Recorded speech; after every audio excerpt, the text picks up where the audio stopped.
So I'm Doug. Well, thanks for having us up here. Been looking forward to this for a long time. I think this has been in the works for probably 8 months or more. So I've been a professional woodworker for 50 years this year. That's all I've ever done. But I have a confession to make. I'm not a wood turner. So, I use wood turning to facilitate design ideas. I'm not a conventional bowl turner. My wife and I owned a business for 35 years, so I turned to facilitate designs in furniture and things. The client never seemed to ask for, I want a big, beautiful bowl. Unfortunately, wouldn't that be fun? I want to go over the process that came to this jig. This is about turning a platter mostly with a jig. Years ago, we made a mirror frame for a client, and this is made out of square blocks of wood. You can see that one is turned convex and turned concave. So we ended up making several of these mirrors over the years.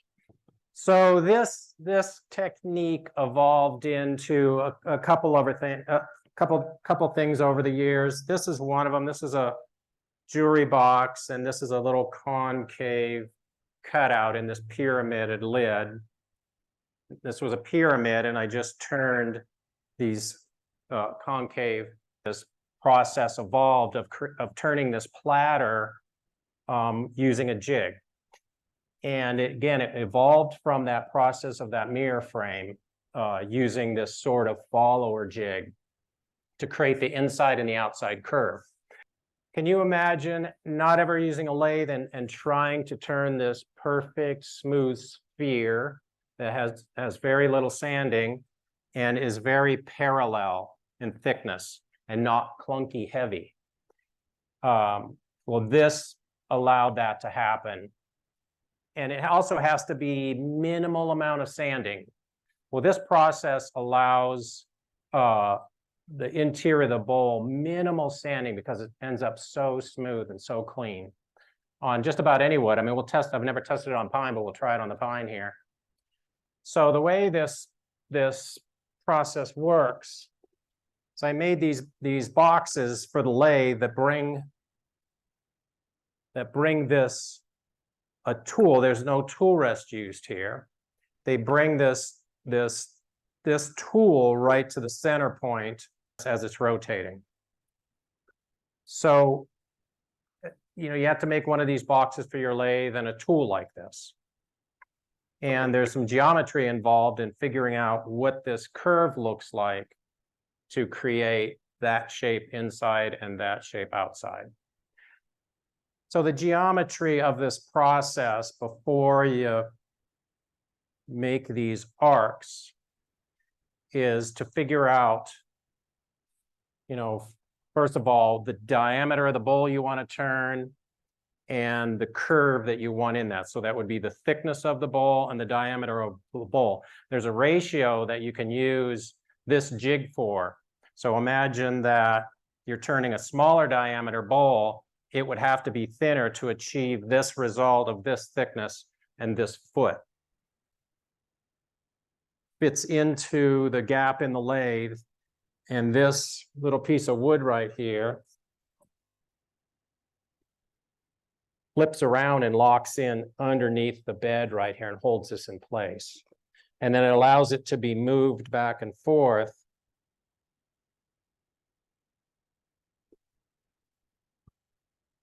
because as we're cutting this bowl, we have to slowly move this in.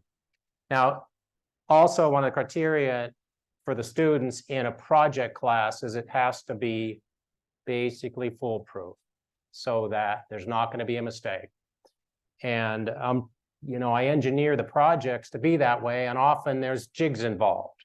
So, and this is one of those jigs, and I was convinced that nobody could wreck a platter on this if they were careful. So, many of us have had bowls explode on the lathe. So, I wanted that to not happen. Well, the first class we did, the director of the school, Raul, was in the class turning a platter. And he forgot to tighten this down on the bottom. And when he put his tool into the platter, it flipped this up, his tool into the bowl, and it just shredded it off the lathe. So this is, for example, a piece of wood that I have that's 3 inches roughly by 19.5, 20 inches. So you can see I can turn this bowl inside this and draw this out on there. Well, I have to swing a center line. And this ends up being a synthetic center line that I'm producing here. You do the outside of the bowl. And this, when you do this, you mount this on the lathe on a faceplate just like this piece is right here, and turn the outside of the bowl, and then put this is called a dovetail in here, right? What is this called in the bottom? A mortise, little dovetail mortise that the chuck fits into. And the faceplate is screwed on this side, just like this piece here. Screwed on the inside. You take that faceplate out, mount this on the chuck. The back is done and completely sanded. You mount this in the chuck and you do the inside. So you have 2 different turning tools. This follows the outside of the bowl, just like right here. And the other side follows the inside for the inside of the bowl. So you have, this happens to be the same template. They could be 2 separate templates, but you have to have this follower has to be 2 separate followers. So I wish I could articulate the math behind this process, but I just do it manually in SketchUp, imagining what thickness I want my bowl to be,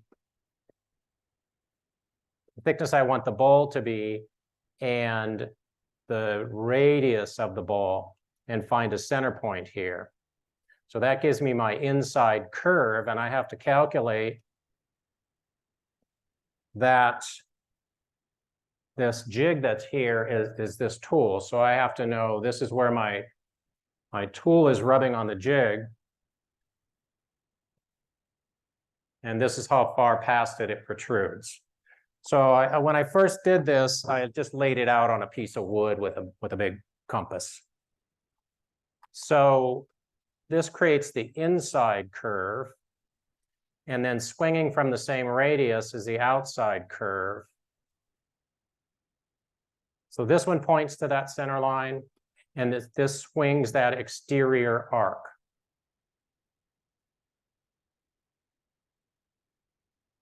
So it's creating this arc on the outside, and this other one is doing the inside off the same center point.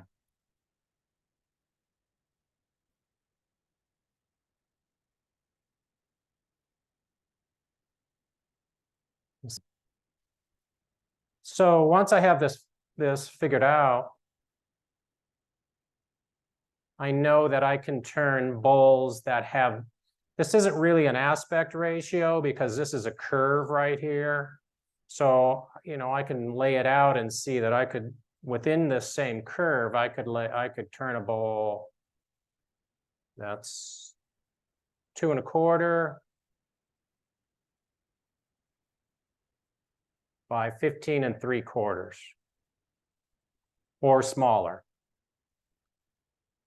So I don't have to create one of these templates for every bowl I turn, just if I can fall inside those curves. Then also, for example, if I want, let's see if this is isolated. Nope. If I have a thicker piece of wood, and that piece of wood is this thick,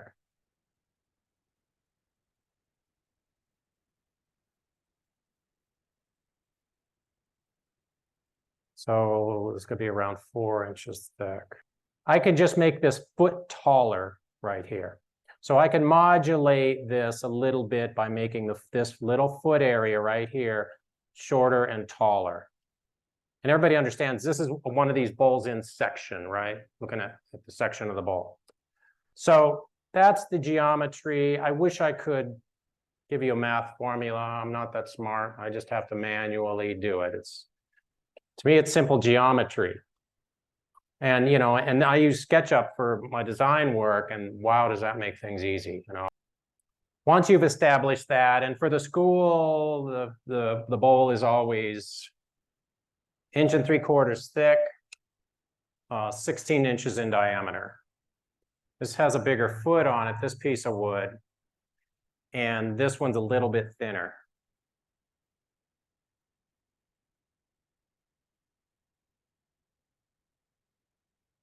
So does everybody understand how this works?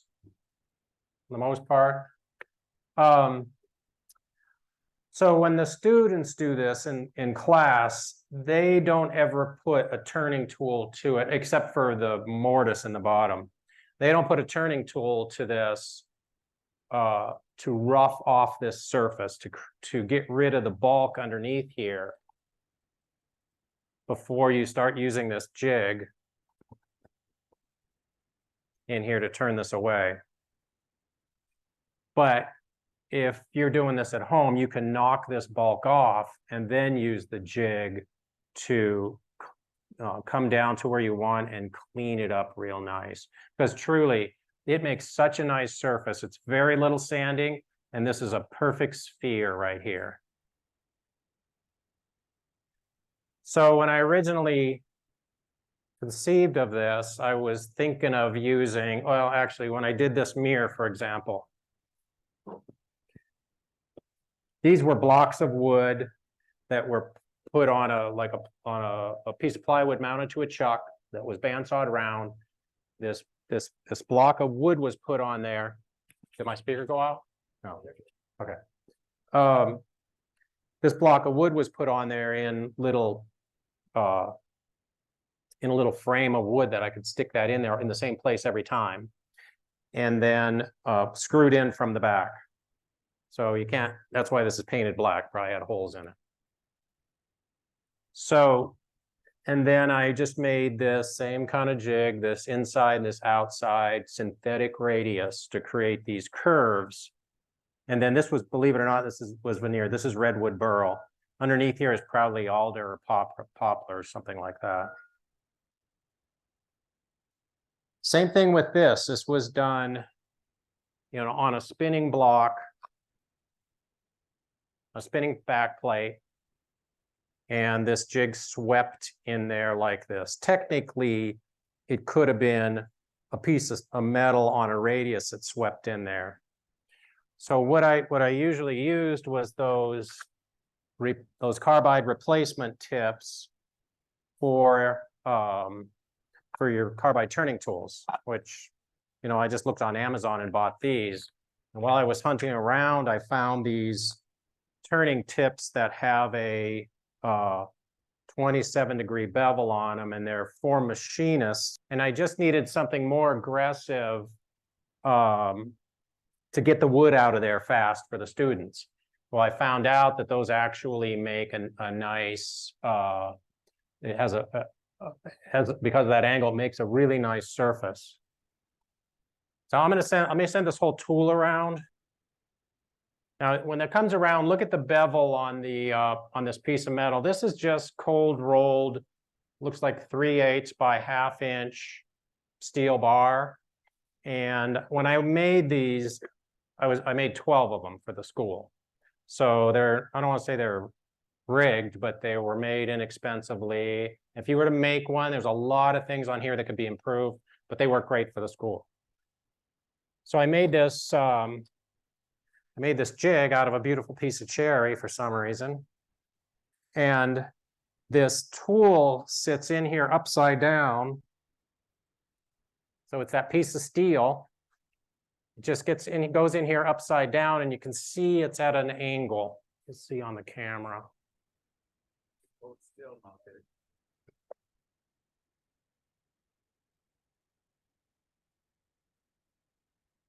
So I cut this angled dado in here so that I could cut this tool parallel to the bottom of this.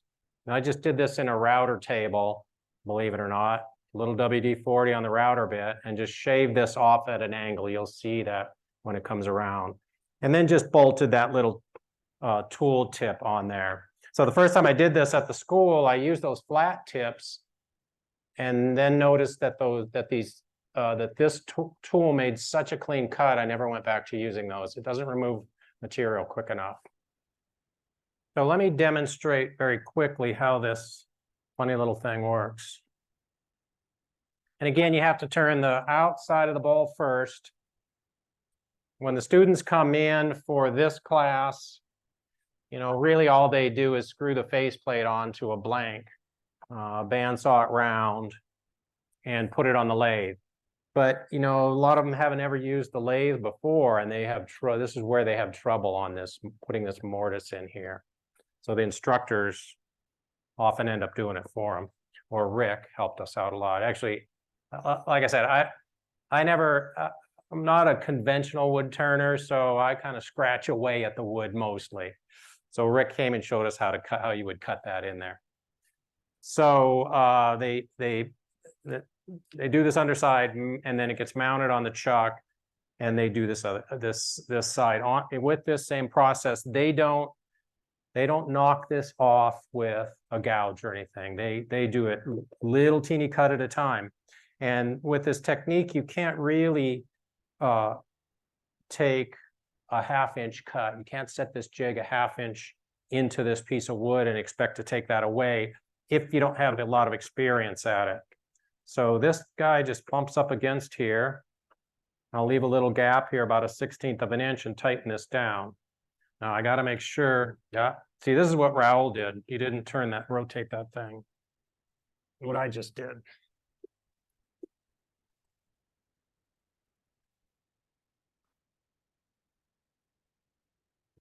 This just has a little knob in here to loosen this off.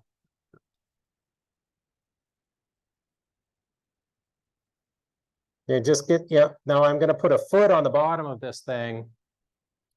So I don't want to cut all the way to the center point here. So I'm going to put this foot will be at this point.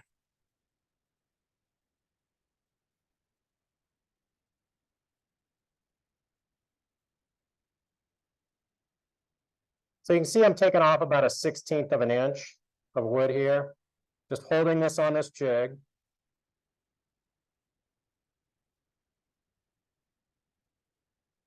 Move this a little closer.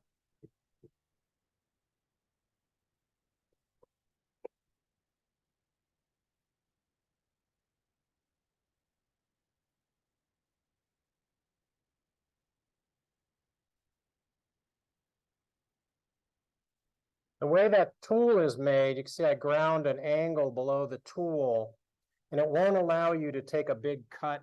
It won't allow you to take a big cut anyway because of that bevel. That starts bumping the wood.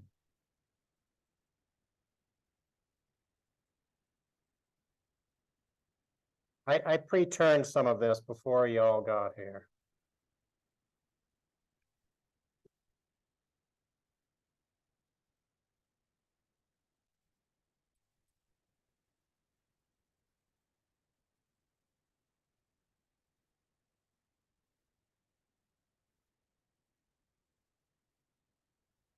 Now I'm going to move this just a teeny little bit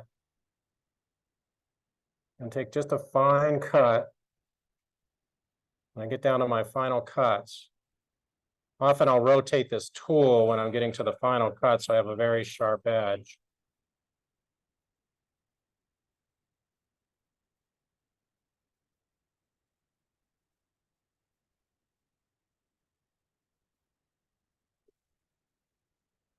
Considering that this is pine, this is an awfully good surface right here. I could turn the speed up a little bit probably and get a better surface.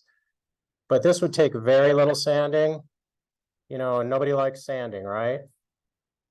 So then I'm going to knock, just for speed here, I'm going to knock this bulk off of here so we can turn the inside. Now, the way these jigs are designed, I'm cutting a fairly parallel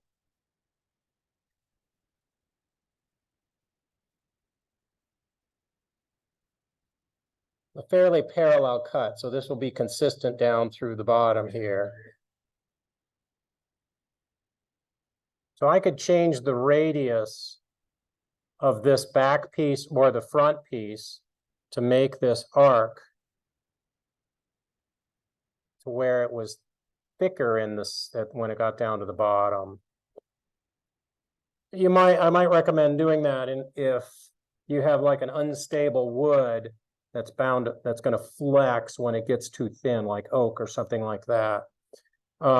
Either that, the students don't have the luxury of doing this, but when I do it for myself, I'll knock this waste off. I use a smaller faceplate here, and I'll cut some of that waste off the inside, because in this piece of wood, there's a internal tension, and this piece of wood is at a tension equilibrium.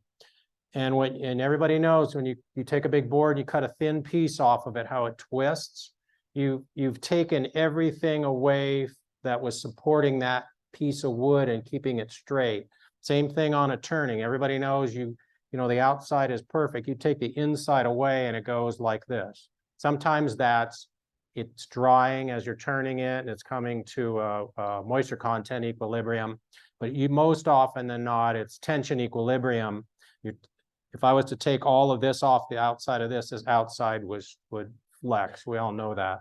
So by getting rid of the bulk on the inside and letting that relax a little bit, then you can come and do the outside and then come back and do the inside. Again, I can't have the students do that because they don't, we're in a time crunch usually, and they don't know how to use the tools. All right, so I'm just going to knock this off if you want.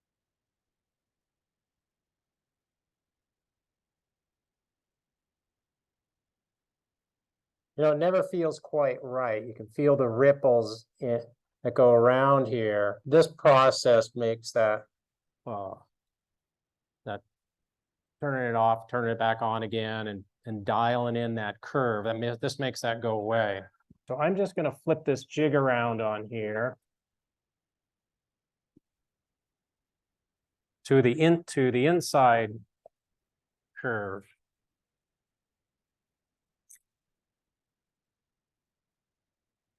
I heard Rick made one of these, and I heard you say you CNC'd these arcs out.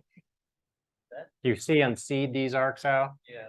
Now, one improvement on this could be, especially in this attitude right here. When this is here like this, you see these wings are hanging over here. So, I don't have to have any jig out on this part because all my turning's done in here. But on this side, this little wing right here, that has some flex to it. So if there was a little block of wood underneath that right here, it would give this some more stability. Well, I don't have a CNC, so I cut these on the bandsaw, and then I made a master, and then used a shaper for cutting it with a follower. All right, so that's the inside curve. Now, I didn't bulk out the inside of this because this is pine. Oh, my thing's floating around there somewhere, the one I need. Who has it? Is it still out there? That's okay. I'll change this head.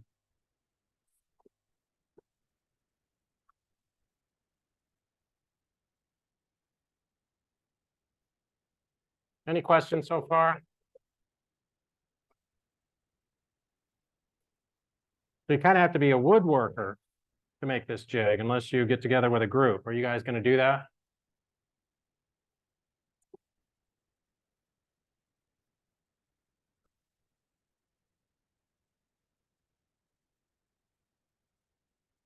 All these parts are just made out of MDF.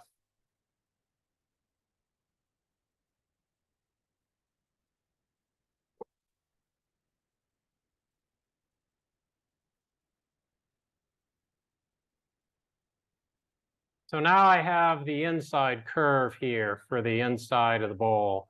I changed this head from this head. But you see, these aren't fancy. You know, when you're making a jig, you know, you want to spend the time, as little time as possible on the jig. I've seen some beautiful jigs out there that surpassed the project it was used on.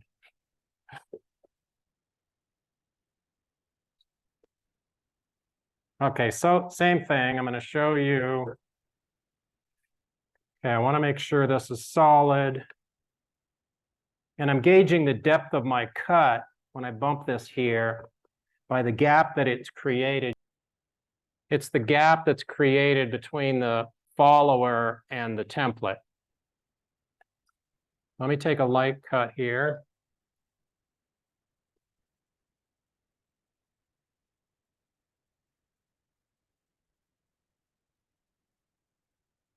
Oh, this is lower. This lays a little lower than the lathe at the school.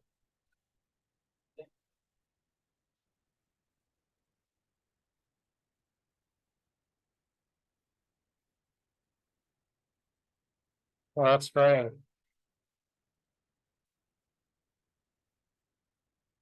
It's below this. You can see it's below this center point. So when I make this jig, I put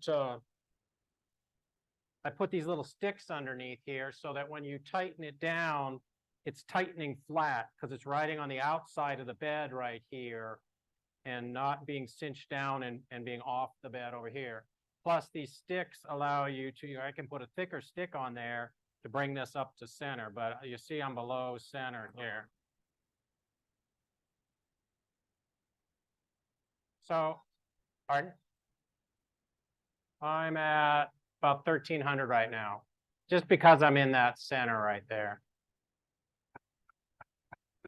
So you can make a bigger cut, but you just have to have a little bit of experience with the tool. And when I set it to make a deeper cut, I'll ride this at an angle like this to cut in, and then slowly bring this up against the template till it quits cutting.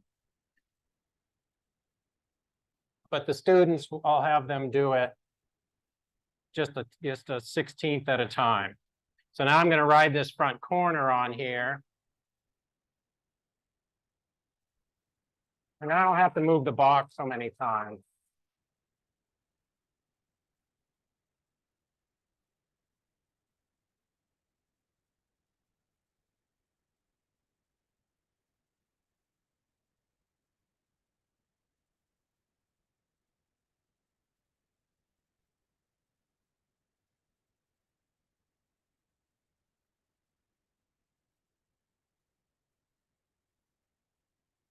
Oh, sorry.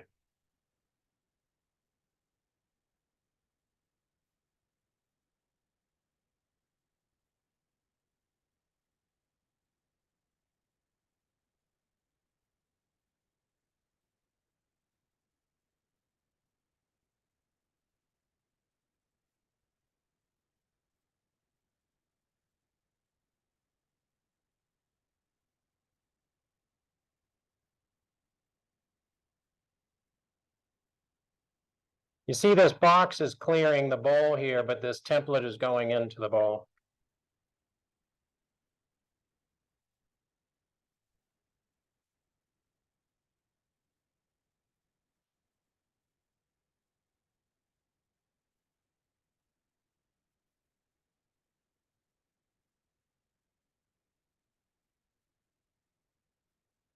No.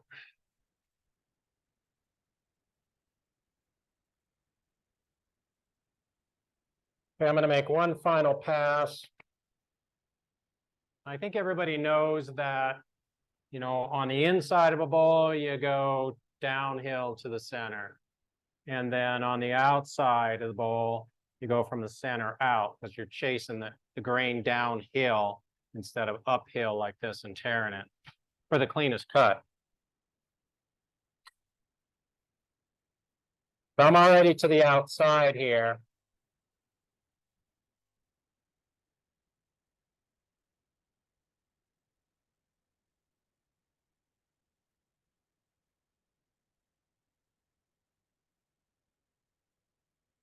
I make one final little teeny cut here, very slowly.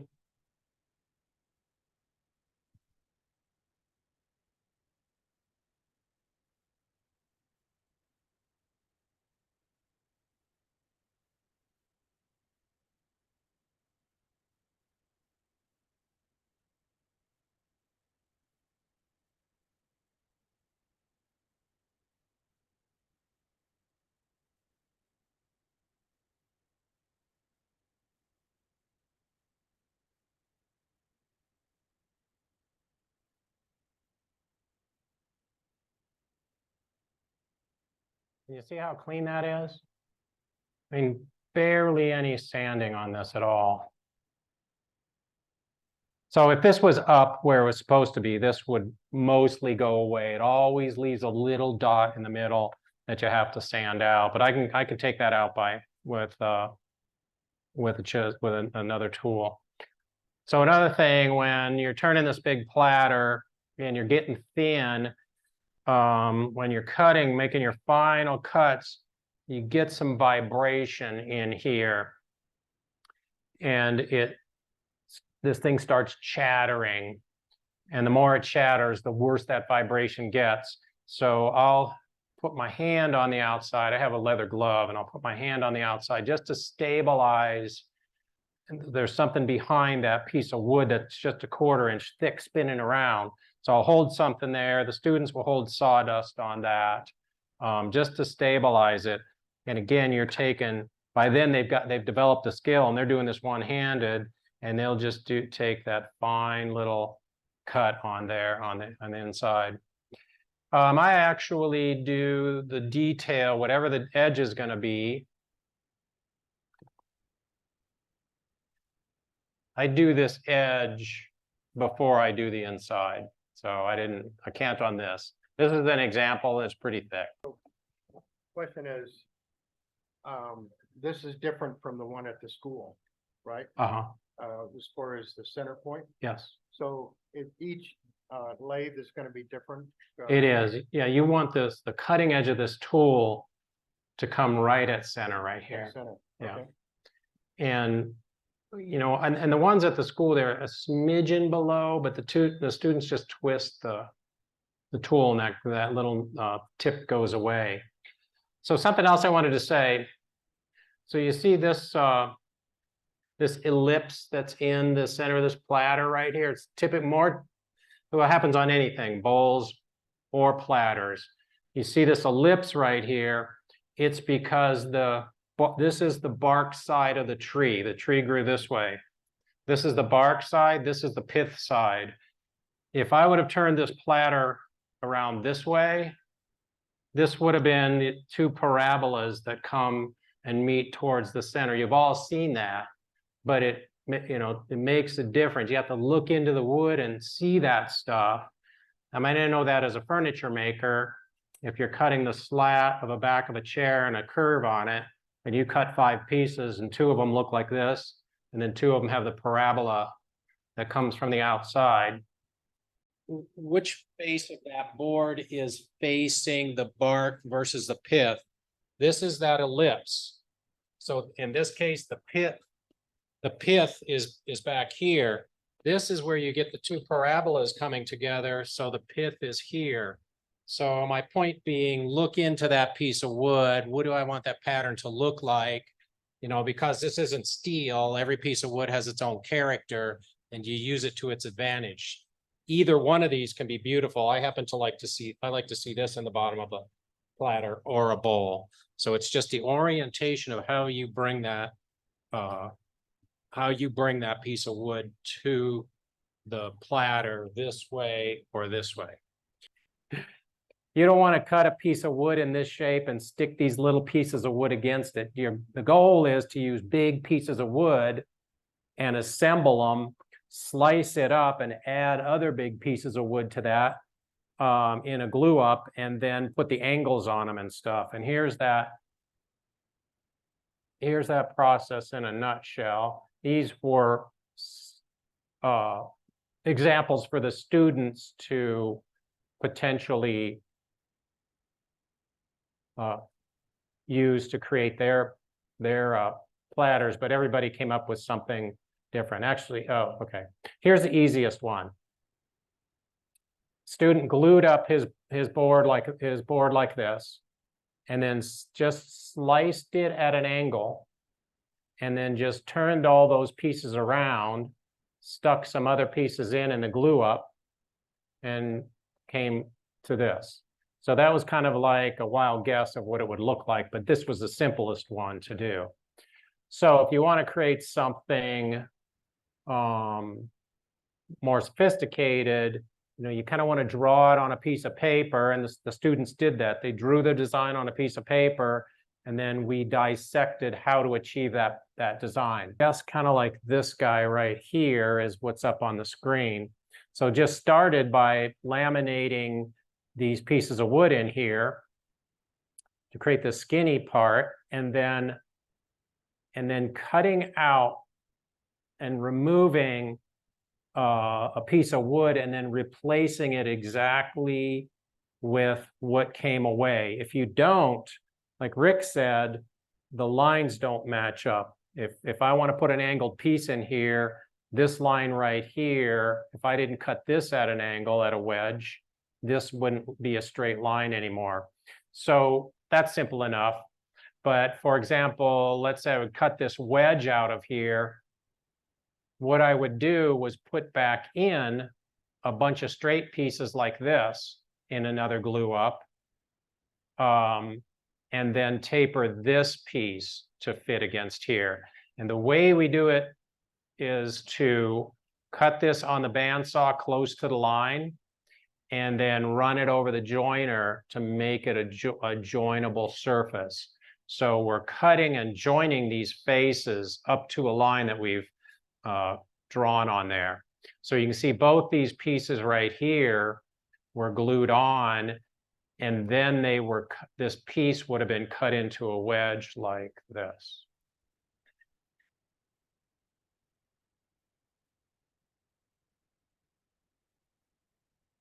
Let's see, this one over here, this is white at the bottom. So you would take this out of it.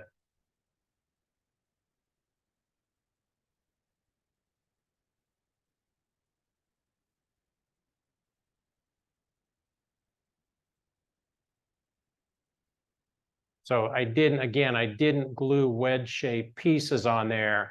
I glued large pieces and then went back to the power tools and put a taper on there and glued these back together, because you want this line to run through. This was what would happen if I just moved this over and made it a joint without tapering it.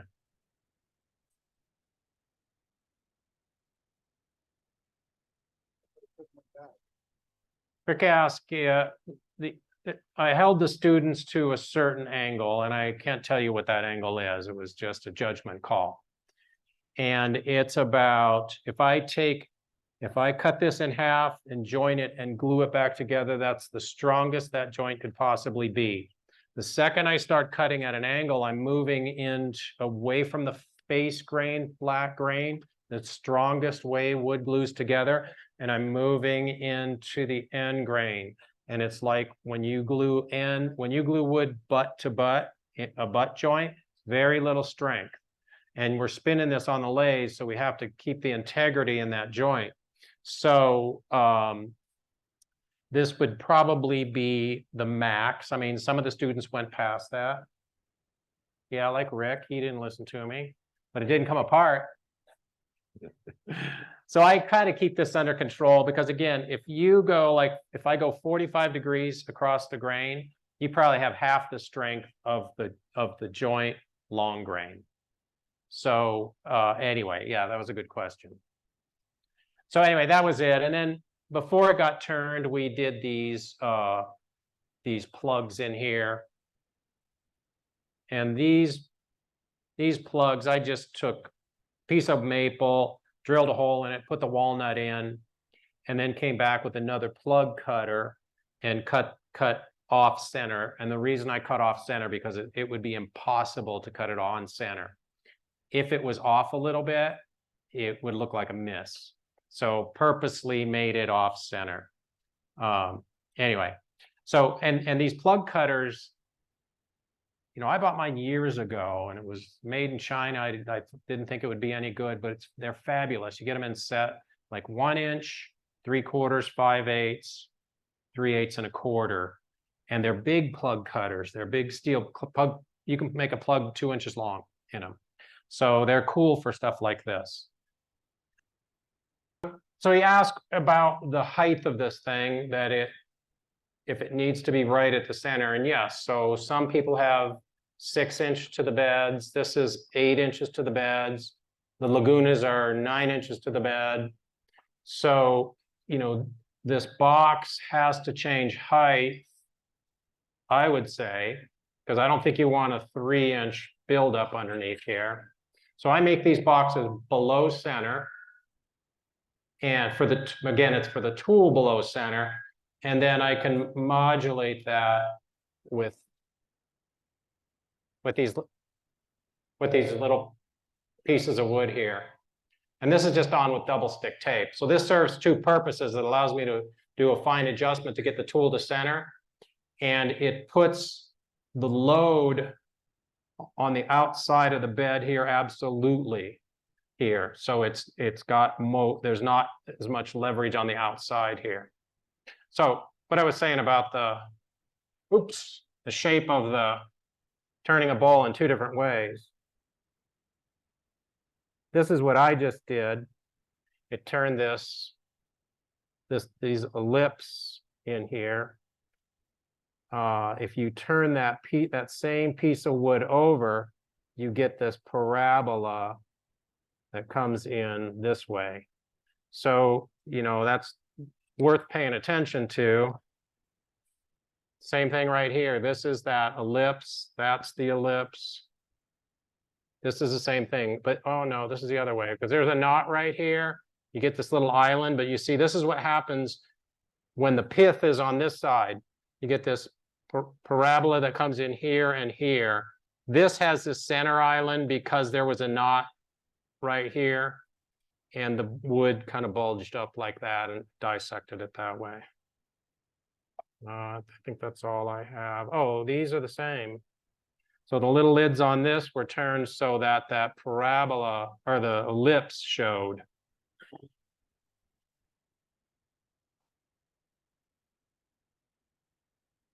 He asked me if I turned the back of these, because you could see that. I didn't. You can see I just cut that away because that just creates that really cool wiggly line. You know, I've made a couple of these just for our family and friends and stuff. The ones we did for our clients were big. You know, they'd be 10 blocks across, 25 blocks high, and sometimes smaller blocks. This particular pyramided block with the center turned out, wow, that fits perfectly inside there. That's bizarre. This is 4 pieces of wood assembled together. These sides just run around. The grain runs this way through. There's no joints in here. So we made 2 console cabinets, and they had 60 of these blocks each. There were 3 doors, and they were 4 wide, 5 tall, but the blocks were maybe 3.5 by 3.5, not this big. And when we were done, I had several left over, and it was like, wow, that'd make a cool box. So made this. All right, so what else I wanted to talk about was another idea that was less about turning and just more about strange geometry, is making a bowl square like this. And this was turned on the lathe, but it was turned in pieces and assembled. Well, this is that box. You can see they were just blocks that were made, the top being pieces. The bottom is also pieces.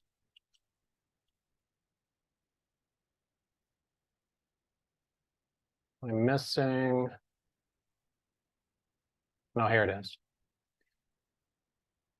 So this is a bowl that I'm passing around. This was my first attempt at that idea. And it's as simple as creating a block of wood like this, turning a bowl out of it. This is my keeper wood right here. These triangles is the wood that I'm keeping.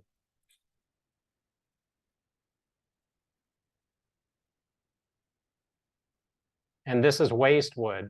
So this was glued together in pieces. You could see here it was, anyway, this was my fussing around with the design idea. And then you take away this waste material and you end up with these corner pieces, which you're just basically taking away some of the bowl. I mean, technically you could turn around bowl and cut it into pieces.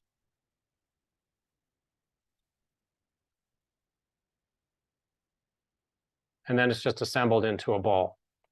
So it's turned exactly like a bowl, but then the waste is pulled out of it. Now, I did this again at Christmas time, didn't get it finished. I thought about turning a lidded bowl like this. And this maybe is 4 inches tall. It's pretty small. I actually 3D printed a model of this because this was so time consuming. I didn't want to get it done and say, dang it, I wish the neck of that the knob sits on was a little bit larger. So this is done exactly the same way. Let's see. Yes, you can see the piece inside there, but I'm showing this with these pieces pulled up. This would be pulled up. So the blank would look more like this.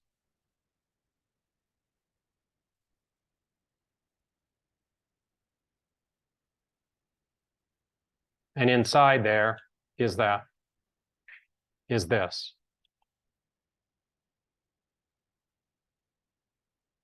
So anyway, someday I'll get this done. Been sitting on my bench since Christmas. The precision here on this is assembling that as a turning blank and then putting it on the lathe so you're dead center. You're spinning on that center point. But you kind of cheat. You cheat the block when you make it. I don't understand the word cheat.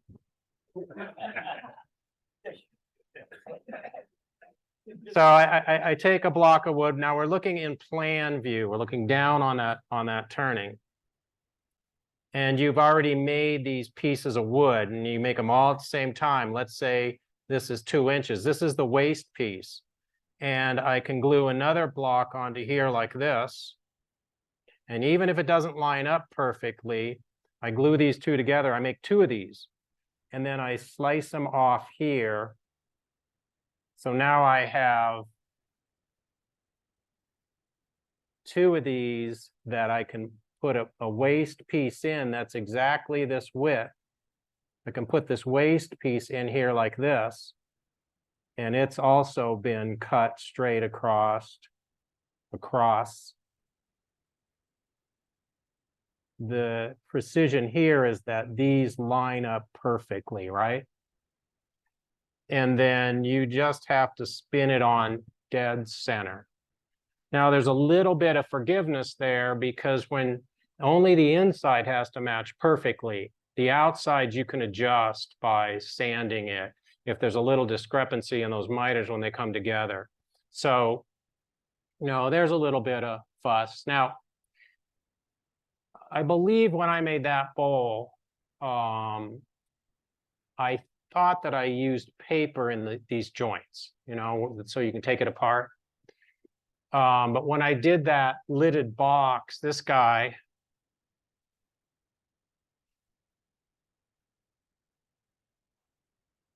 when I did this guy, I used paper in the joints, and this was very thin. It was, you know, close to 1/8 of an inch. And the joints, I noticed, started flexing and coming apart. So I had to put masking tape around the whole thing.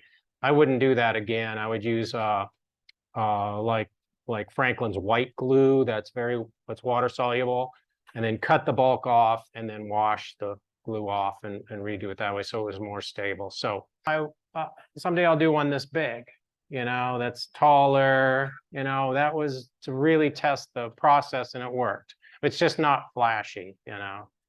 And here's another cool little thing that I made that was this also evolved from something else. I made made Rhonda a pencil holder. It was taller than this, but it was just a drilled hole like this.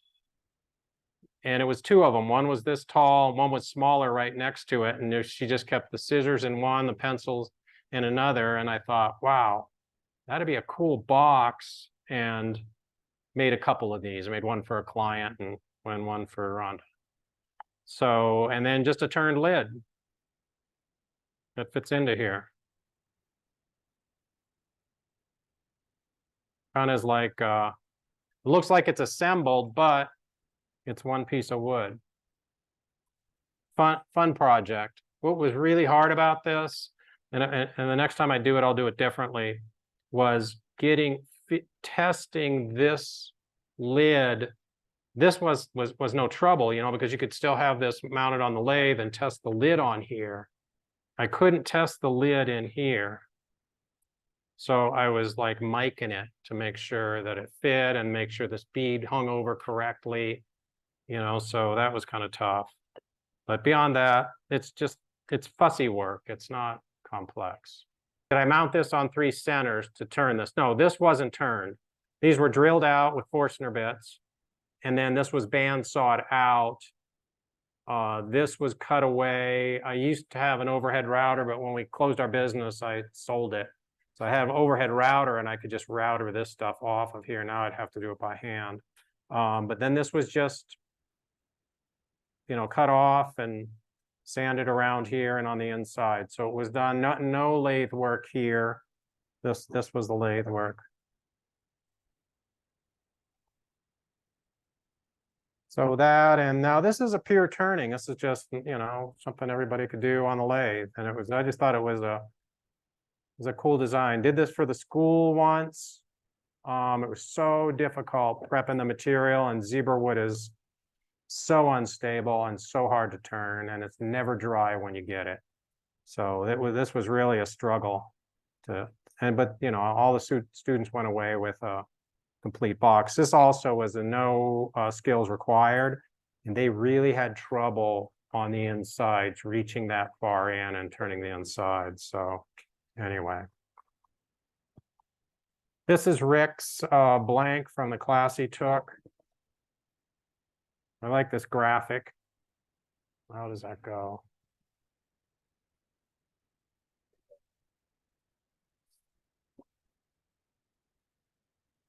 That's a cool graphic.